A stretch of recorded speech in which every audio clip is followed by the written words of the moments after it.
Okay, bali nandito po tayo ngayon sa auto generator na Excel natin. Bali kompleto na po ngayon Lazada, TikTok, saka Shopee. Okay, dito meron tayong login page kapag register na kayo. Pwede yan. Sa akin po nagpapa-register. Okay, bali ito yung login credential ko. Siyempre meron din tayong password. Okay, pag pinindot mo yung login, diretso na tayo login pag tama yung password. Okay, bali ito yung sample na details ko. Meron din tayo dito ang pang Lazada. Ito naman yung pang TikTok sa baba. Okay, nakikita niyo ito sa ilalim. Ito yung pang sa finance ng TikTok. Ito yung ito po yung number 1, yung mga number 1 orders data po yung mga yan ha. On orders data ng mga platform. Tapos meron din tayo dito finance, yung number 2, yun ang finance natin. Bali itong number 1 ng kulay black na sheet sa baba. TikTok po ito. Tapos ito naman, finance. Okay, bali meron tayong data ngayon. Magsimula tayo sa Lazada. Subukan natin yung combine na Lazada sa TikTok. Okay. Meron tayo ditong nag-donate ng data natin. Saan na ba yun? Dito sa data. Meron nag-donate ng data rito. Okay. Unahin natin yung sa orders. Bali registration niya, April 3, yung sa yung nag-donate. April 3 registration niya, pero dapat yung data natin minus 15 days, kaya March 18 yung orders data. Pag registration yung April 3, minus 15 days palagi sa registration date or starting date. Yun ang start ng natin, orders data. Okay, click na natin yan. And open natin yung orders data. Lalagay natin sa sheet name 1 ng Lazada. Okay. Yung pag-copy guys, magsimula tayo dito kapag unang kopya lang. Pag wala siyang putol, dito tayo magsimula sa A1. Tapos Control Shift, tapos arrow right. Pupunta na sa pinakadulo, tapos Control Shift ulit, tapos arrow down. Nasa pinakailalim na tayo. Okay, copy lang ninyo, Control C. Then punta tayo dito sa template natin, okay? I-paste lang natin dito. Click nyo yung kulay green. Kulay green yung starting point natin. Okay? Right click. Tapos, paste value. Okay? Pag na-paste value ninyo, kung may dudugtong kayo, dapat sa ilalim. Yung mga dudugtong pala ninyo, kung gusto nyo magdugtong, pwede yan sa ilalim. Dito sa pinakailalim nyo dudugtong. Tapos, huwag nyo nang kopyahin yung header. Okay? Next tayo. Dito tayo sa sa number 2. Yung mga number 2 guys, mga finance data ng platform yan. Okay, punta tayo dito sa sa pinakaunahan. Next tayo, open natin. May nag-donate din siya ng finance data. Okay, Lazada to guys ha, Lazada. Starting date niya or registration date niya, April 3. Pero binigyan niya tayo hanggang May 25. Sample data lang ito. Okay, open natin yan. Click nyo yung A1. Kapag unang kopya lang, header, sa header, kopyahin na rin ninyo para meron tayong basihan. Kung nagbago ba yung header o hindi. Okay. Control Shift arrow right, Control Shift arrow down. Okay. Tapos Control C para makopya. Tapos pupunta tayo dito sa template natin na okay, 1.8 version. Yung version natin ngayon. Itong sa taas, kinopya ko lang siya para meron tayong basehan kapag nagbago yung column ng platform para madali natin siyang malaman kapag nag-update siya ng columns. Okay, right click natin tapos paste special. Ang ginagamit natin guys, paste special hindi lang control C agad. Okay, para nagkopya tayo sa kabila ay ng data, pindutin nyo itong kulay green tapos right click. Okay, wag itong pipindutin ninyo wag yan, mali yan, hindi yan, X ninyo yan.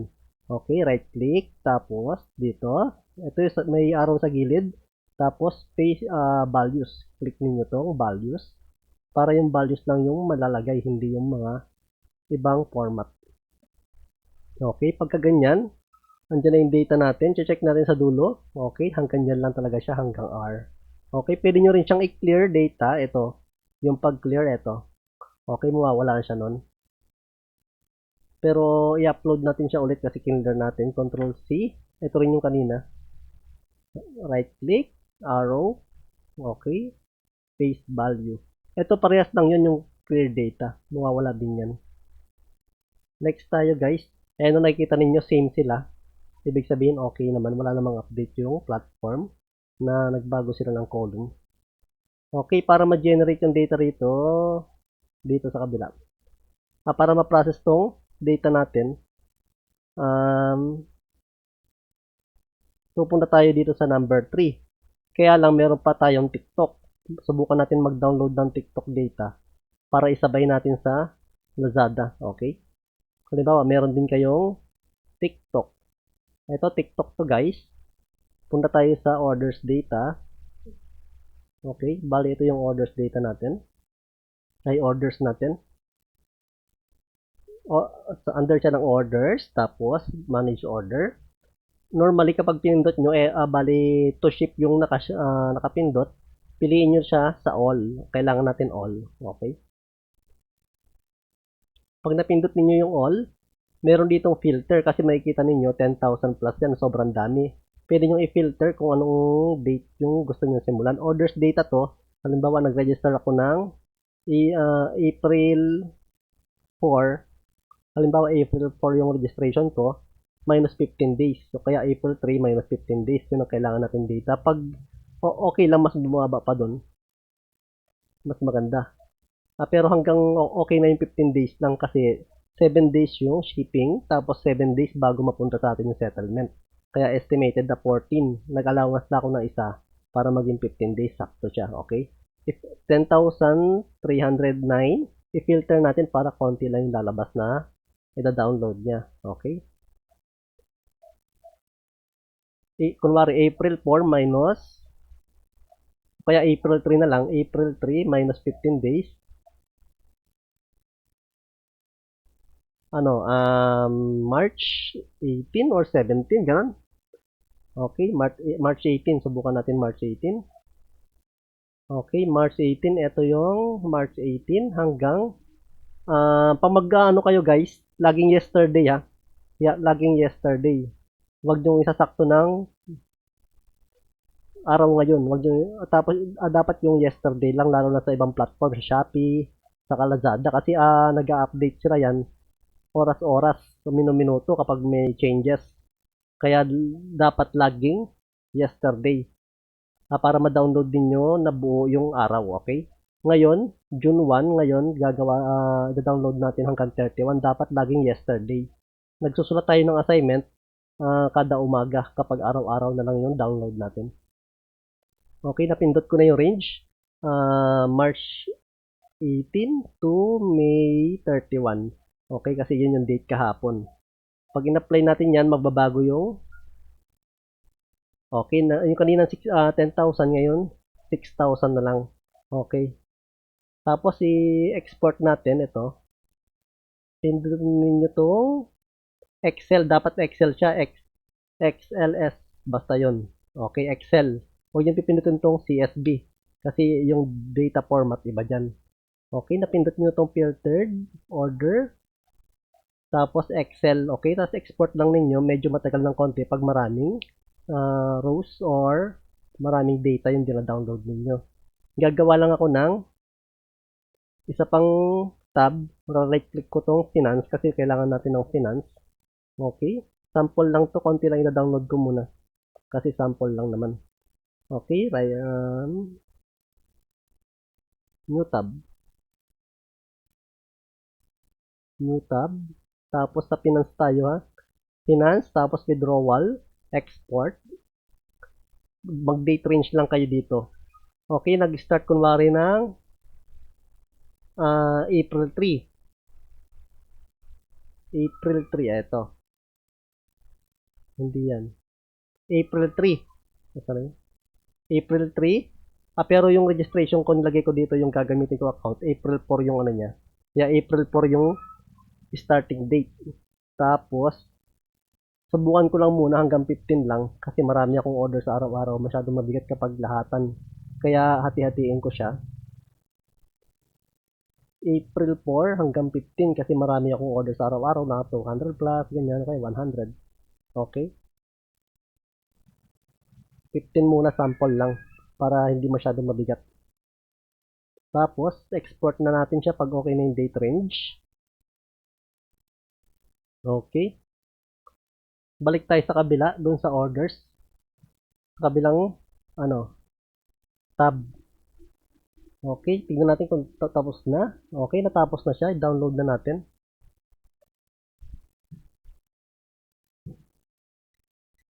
Okay, na-download na siya. Pagkatapos, punta tayo sa kabila.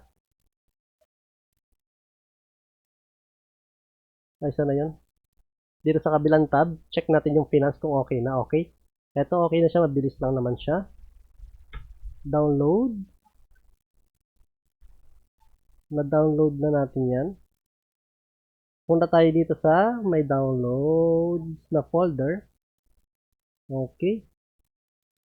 Bali, ito yung income natin. Okay. Rename ko na nga lang siya kung para ito sa income. Bakit hindi pa tapos isa? Orders. Okay, wait lang natin konti yan.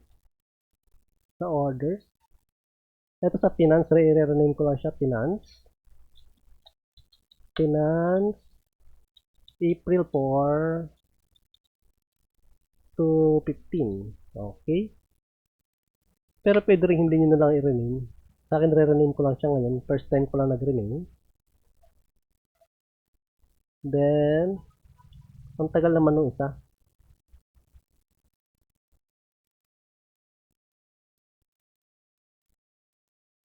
Control J. Napasobra yata yung download. Download ko na lang siya ulit. Pwede nyo i-download ulit. Dito sa orders. Tapos export. Download nyo na lang siya ulit.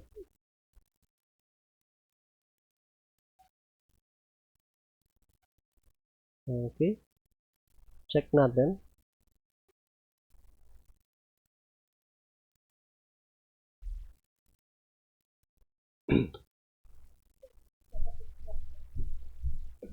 Tapos po, explain ko muna to habang nag-download. Bali, meron tayo dito pag nalipat na natin yung TikTok natin.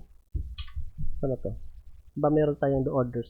I-clear ko muna to. Bali, ito yung data ko nung nakaraan. Pero magsimula ulit tayo sa una. Nasa TikTok tayo yung uploadan ng orders data. I-clear lang natin to. Okay, para mawala siya. Temporary files lang pala itong natin, yung mga number 2, temporary lang natin dyan nilalagay para mapagsama-sama natin yung mga data ng mga platform. Okay? Tapos, kapag tapos sa 2, sa 3 naman tayo. Okay? Check natin kung tapos na. Diba? Malaki-laki.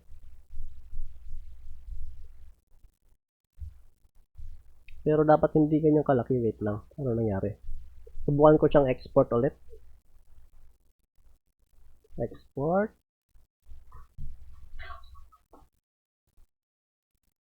Okay.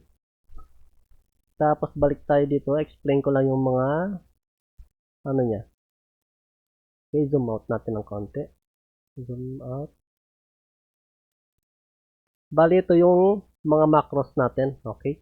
Bali, pag magpa-process tayo ng orders, dito, step 1, pipili kayo ng kung anong nilagay ninyo sa akin kasi yung sample ko ngayon, Lazada at TikTok. Okay. Ito, Lazada at TikTok yung ilalagay ko. Kaya isang pindutan lang. Pwede naman isang pindot lang dito sa TikTok saka sa Lazada. Pwede naman yan. Okay. Tapos, kapag napindot nyo na yan, siya, ayusin nyo yung mga column automatic na yon. Tapos, pagtapos na yung step 1, bali step 2 na tayo nun.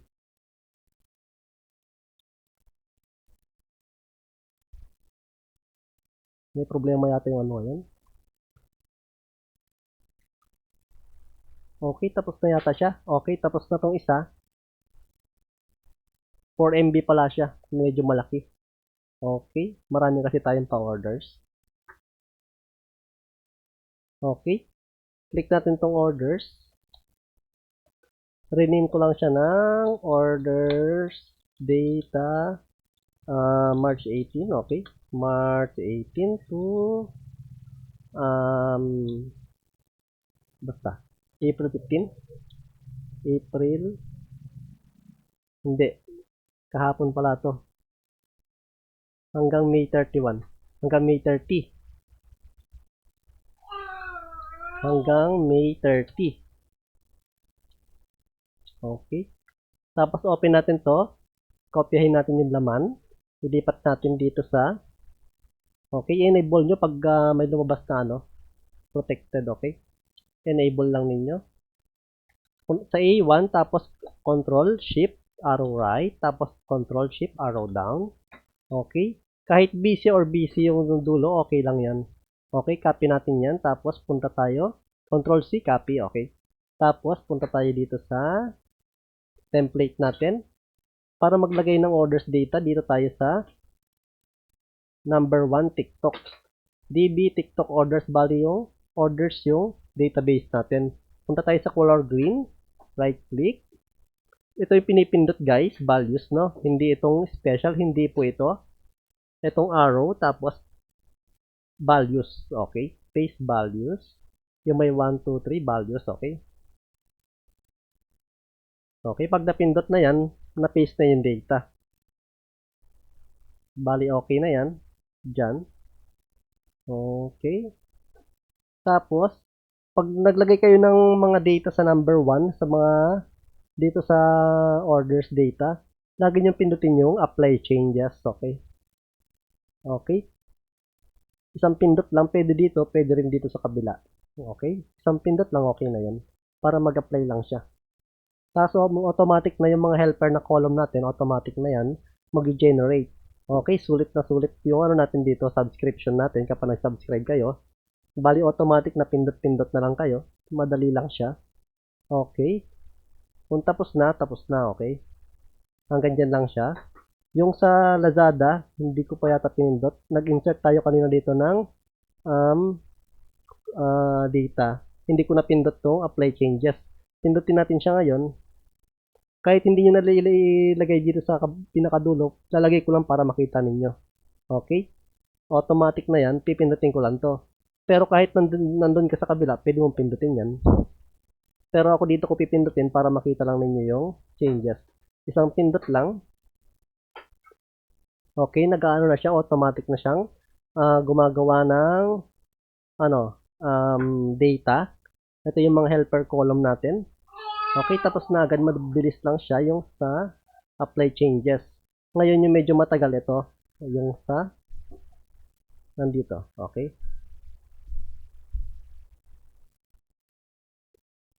Na-input natin yung sa TikTok, yung data ng TikTok, orders data. Ngayon yung sa finance data naman ng TikTok. Okay? Yung dinownload natin kanina, bali ito siya, finance data. Okay, download natin, open natin tong finance. Okay, nag-open na siya. Pag may lumabas na protected view, enable nyo lang palagi bago kayo magkopya. Number 1, tapos control shift arrow right, control shift arrow down. Okay, copy. Tapos sa color green, paste. Okay, paste value. Okay, pag okay na yan, ay hindi pala, mapapansin nyo, hindi ko na-copy yung ibang yung ibang column. Kaya naglalagay nyo na ako palagi. Okay, mapapansin, balik tayo dito sa finance na kinopya ko. Ulitin natin. Okay, dito, A1, control shift arrow right. Tapos meron pa yan na sa bandang dulo, meron pa yang data. Control shift arrow. Ano ba nangyari? Ulit niya. Dito, control shift arrow right, control shift arrow right, control shift arrow right. Bari tatlong beses na arrow right. Tapos isang control shift arrow down. Okay. Copy nyo na yon. Hanggang AN siya, column AN. Tapos punta tayo dito sa template natin. Madali lang siya. Clear ko lang ulit siya. Okay, para kunwari, bagong paste. Copy natin ulit na wala. Okay, punta tayo dito sa A2 color green. Arrow. Wag po ito, wag ito. Itong arrow na maliit. Tapos meron dito value, space value. Okay? Okay, pag na-paste na natin yan, makikita natin sa dulo, sumagad siya sa AN. Okay, bali ganyan talaga yung pag-paste. Ngayon yung number 1 natin, hindi natin binubura yan. Yung mga number 1, hindi natin binubura yan, nagsisilbi na database natin yan. Okay? Tapos itong sa TikTok, hindi na natin buburahin yung number 1 pagkatapos natin magpasa. Tapos ito ng mga number 2, temporary lang yan. Ayun yung pagsasama-samahin natin yung mga finance data dito sa number 3. Okay? Number 3. Ngayon, meron tayo dito mga step. Merong step 1, step 2. Tapos, meron yung pinasok kong data, TikTok, tsaka Lazada. Pwede kong pindutin to or pindutin tong itig-isa. Ngayon, bali pinagsama nyo lang tong dalawa. Ngayon, papakita ko muna isa-isa lang. Okay? Pindutin ko yung TikTok. TikTok. Okay? Mabilis lang yan. Okay, tapos na agad. Yung medyo matagal ng kaunti, Lazada. Kasi yung data ng Lazada, marami siyang paikot-ikot, maraming proseso. Ngayon, ginawa ko isang pindot lang ninyo. Okay, magpa-process na siya. Automatic. Automatic na siya magpa-process lahat ng kailangan na column. Okay, antay-antay na lang. Medyo mahirap gawin yung pag manual yun sa Lazada kasi marami siyang paikot-ikot. Makikita ninyo pag inopen ninyo yung mga data ninyo. Kaya medyo nahirapan din tayo mag-code. Eh ngayon, pag okay na yan, pag napindot ninyo tapos na yung process ng Lazada, meron tayong step 3, yung ginagawa nito, ko-combine niya yung data ng Lazada sa yung TikTok. Next tayo, meron din tayo ditong step 3. Itong step 3 naman, yung na-generate na data rito, ita-transfer niya sa sheet name for combined data. Okay, sa last row ng combined data. Bali, lahat ng na-save natin mapupunta sa number 4. Okay, mapupunta sa pinakailalim. Tapos pag okay na nun, nalipat na natin yung data rito, meron tayong clear. Okay, tapos na. Mabilis lang siya mag-process. Okay, natapos na sa Lazada. Medyo matagal pag Lazada eh. Ngayon, ito pipindutin natin to para mag-generate ng ng combined data ng Lazada at TikTok. Okay, pindutin natin generate. Okay, okay na yung order ID, pinagsama niya yung mga same day. Okay, tapos na agad, mabilis lang siya, ganun lang kabilis. Okay, kung titignan natin dito sa kabila, Lazada, okay, Lazada, tapos TikTok. Okay, mabilis lang siya. Pero pag yung computer nyo medyo or sobrang bagal, expect natin mabagal talaga siya. Okay? Ngayon, na-generate na yung data ng combined data per day. Per day yan guys yung TikTok tsaka Lazada pinagsama niya sa isang araw. Ngayon, ita-transfer natin dito, i-save natin siya sa dito. Combined data, isang pindot lang, okay na yan. Okay? Meron siyang are you sure? Sabi niya. Kopya natin sa yung platform mixer sa combined data. Save natin siya. Okay, isang yes. Ngayon, pag nalipat na yan, pwede na natin burahin to sa step 4. Okay, saka step 5. Okay, papakita ko lang sa inyo na yung data rito. Yung starting date ko pala guys, April 4, kaya nag-start siya April 4, okay? Kaya importante yung starting date natin palagi. Kapag mag-register kayo, kailangan ko ng starting date para dun siya mag-i-start mag-record saka mag-generate ng data. Then, okay, punta na tayo dito sa 4. Bali, ito yung na-save natin na file kanina. Okay, bali, ito yon. Okay, sunod-sunod na yan kung ano sunod. April 4, April 5, April 5, April 6. Magkasama na yan guys. TikTok, Lazada. Okay, TikTok, Lazada sa isang araw. Magkasama na yan bago tayo gagawa ng resibo. Wait lang. Explain ko muna to. Bali, clear data. Ito yung buburahin niya yung mga data dito, lahat ng data. Kaya wag niyong pipindutin yan. Balik tayo sa platform mixer, hindi pa tapos. Pinakita ko lang yung na-save na data. Okay, step 4 na yan. Ito, pindutin nyo, clear niya yung data rito. Okay, are you sure? Sabi niya, okay, delete na natin yan. No excuse. Mabilis lang siya, okay? Pagkatapos naman, kapag sa clear ng finance, kung ano yung pinindot nyo dito, pwede rin pindutin dito. Okay? Tapos, ibuburahin niya yung finance ng, tawag dito, ng Lazada. Tapos, kasi temporary lang yan eh. Pinagsama-sama na natin siya sa combined data. Pwede natin siyang burahin. Okay? Next tayo sa TikTok naman, eto. Buburahin din natin tong finance niya. Kasi temporary lang din to. Napagsama na natin siya. Burahin natin yan. Mabuburahin niya sa step 5. Okay? Eto. Pili tayo kung ano yon. TikTok sa Lazada. Isang pindot lang dito. Okay, pindot. Okay. Cleared values. Okay, tapos na. Next tayo. Check natin kung nabura nga yung data. Okay, sa TikTok, makita natin wala na siyang data. Tapos, next tayo sa Lazada naman, wala nang data yung finance. Wala na rin data yung sa TikTok. Sa finance to guys. Okay, next tayo. Ginomote ko lang konti, naka-zoom in pala. Okay, next tayo. Pag okay na dito sa step 3, dito na tayo, tignan natin yung mga na-generate na data. Okay? Pwede ka, dito pala guys, pwede ka pumili non-VAT kung non-VAT ka, core, or VAT. Yung non-VAT, re-receivehan niya yung 500 pataas. Tapos pagkasama-samahin niya yung mga below 500 na sales. Tapos sa pagdating ng dulo ng araw, lahat ng same day, pagsasama-samahin niya yung mga below 500, tapos isang resibo lang. Okay? Tapos dito naman sa automatic SI numbering, meron tayo dito. Kapag nag-stop ka nga pala ng, halimbawa, sa mga nakaraang araw, tapos bago lang kayo nag-ano nito, nag-subscribe, pwede kayong mag-ano dito. Okay? Mag-overwrite ang tawag dito. Pwede kayong maglagay kung anong SI number kayo huminto. Kunwari, 50, lagay mo lang dito, 50. Tapos susunod magiging 51 na, 52, ganon, okay? Dito yan sa SI number. Dito naman, bali ito yung current. Non-VAT pa rin yung method niya. Pag pinindot nyo itong VAT, automatic siya magiging VAT.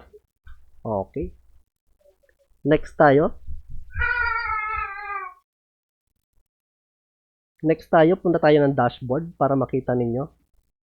Ito yung dashboard natin. Bali, ito meron tayo dito kasi hindi ko in-upload lahat. Yung sa TikTok hanggang April 15 lang yung dinownload ko. Meron tayo ditong features na nagsasabi kung anong data yung kailangan natin i-upload. Sa finance, kailangan natin ng April 16 hanggang June 1. Pero wag mo munang ano yung June 1, dapat yesterday, okay? Kunwari 1 ngayon, yung kahapon yung ano mo, yung 30. Okay, yung last day na download mo kasi nag-update pa yan, lalo na pag Shopee o kaya Lazada.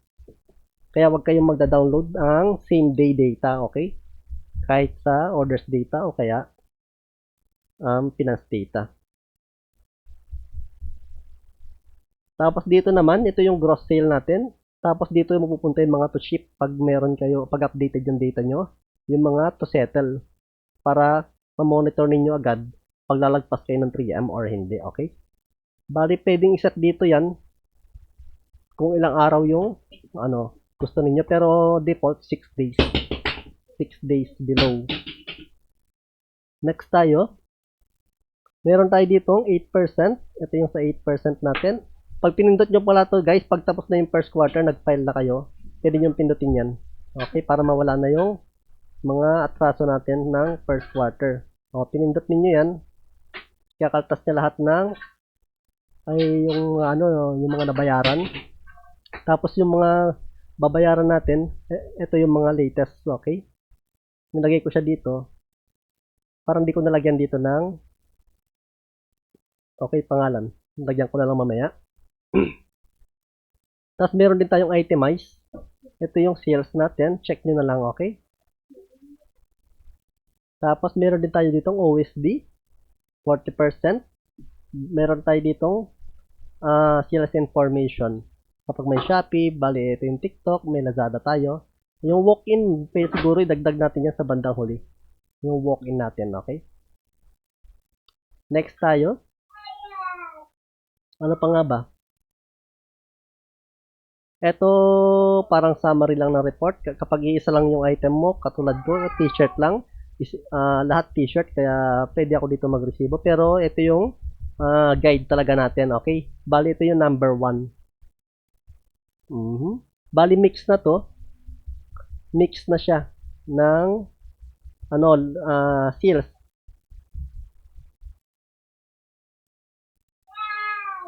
Hindi pala. By platform to. Makikita mo dito, TikTok. Pag TikTok, TikTok lang. Pag, tawag dito. Pag Shopee, Shopee lang, okay? Kaya pag Lazada, Lazada lang. Pero may dilipat-lipat yan, okay?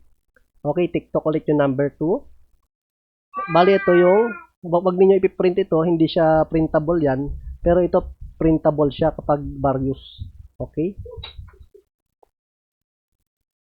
Next tayo, number 3. Check lang natin para makita ninyo. TikTok ulit. Okay, bali ito yung mga sales natin. Ito yung nire-resibo talaga, ganyan nagre-resibo. Okay. Lahat ng TikTok sunod-sunod dyan, tapos Lazada. Okay, ito na yung Lazada natin. Merong nag-error ng check ko na lang mamaya kung ano yan. Okay. Okay, number 8, various to, various customer. Next tayo. TikTok. Okay, TikTok. Ito yung date nga pala, SI number. Tapos sasabihin niya dito kapag merong maling invoice, kapag merong hindi match. Okay, dalawang process kasi yung ginawa ko dito, kaya malalaman niya na kung mali o hindi. Okay? Bali, ito kinuha ko to sa finance. Ito kinuha ko to sa orders data. Kaya magkahiwalay sila. Pag hindi nag-match yan, maglalagay dito mali. Okay? Sasabihin niya sa inyo mali yung resibo. Kaya medyo meron tayong checker. Okay? Next tayo. Check lang natin. Okay. Medyo maingay yung background natin. Meron tayong bata. Okay? Bali, ito na yung sample ng pag-i-invoice natin. Bali, ko kopya na lang kayo dito. Halimbawa nga pala, various. Ito yung various natin. Pinagsasama-sama niya dito kung ano yung mga various na yan. TikTok. Tapos meron dito tayo dito Lazada. Okay? Pwede nyo itong i-print guys kapag kasi minsan hanapan tayo ng yung mga various, yung mga details niya. Pwede natin itong i-attach. Okay? Pwede mo siyang i-print. Isang pindot lang ng print. Okay? Lumabas na yung printer natin.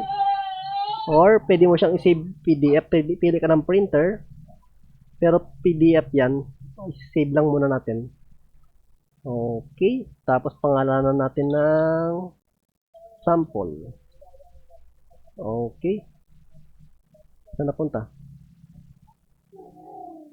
Saan kasi napunta yan? Save. Documents. Okay. Click lang natin. Sa documents. Ito siya sample. Bali, ito na yung na-save natin galing doon. O, diba? I-attach mo na lang yung size nito guys. A4 size lang ng waybill yan. Okay, size lang ng waybill. Hindi siya size ng ng bond paper. Okay? Pwede nyo nang i-print yan anytime. Balik tayo dito sa template natin. Receipt generator. Okay? Okay, CRJ pala. Bali ito yung format ng RDO namin. Dito. Bali yung SI niya pinagsama-sama lang sa isang araw. Okay? SI number 1 to 8 noong April 4. Next tayo. Ito first quarter, second quarter, third quarter. Hindi na ako naglagay ng kung ano-ano para konti lang yung trabaho natin. Next tayo, GJ. Okay, pakicheck na lang kung ano pa yung kulang dito kasi hindi ko ganong gamay itong general journal. Okay, next tayo, ledger. Sa ledger, bali ito yung mga natin, account title natin. Okay, pag binago nyo to, mababago rin yung sa cash disbursement. Okay, may sinulat ako dito. Hindi ko pa gaano gamay, hindi ko pa gaano na ano to, nakapag-focus ako dito. Bali, pag nagsulat ka na lang dito, mapapansin mo meron dito malabong ano, ina-adjust lang yan. Sinusubukan ko siya maging automatic eh. Adjust ko na lang siya. Aralin nyo na lang muna. Okay. Ito yung presyo. Napunta siya dito. Tapos itong 200 t-shirt dito. Tapos laging to record yung una niya. Basta ganun. Okay. Example ito. Example lang. Magsusulat ka dito ng date. Tapos ng SI number. Saan kasi ito? Cash disbursement. Halimbawa, amount 500, 5,000 pesos. Ano to? Bumili ako ng t-shirt. Plain t-shirt kunwari. Plain t-shirt. Okay. Plain t-shirt. Okay. Tapos amount. Ay, hindi yun. Sa kabila na pala yan. To record purchase of plain t-shirt. O, dapat lagyan mo dito ng 100. 100 pieces plain t-shirt. Ganun.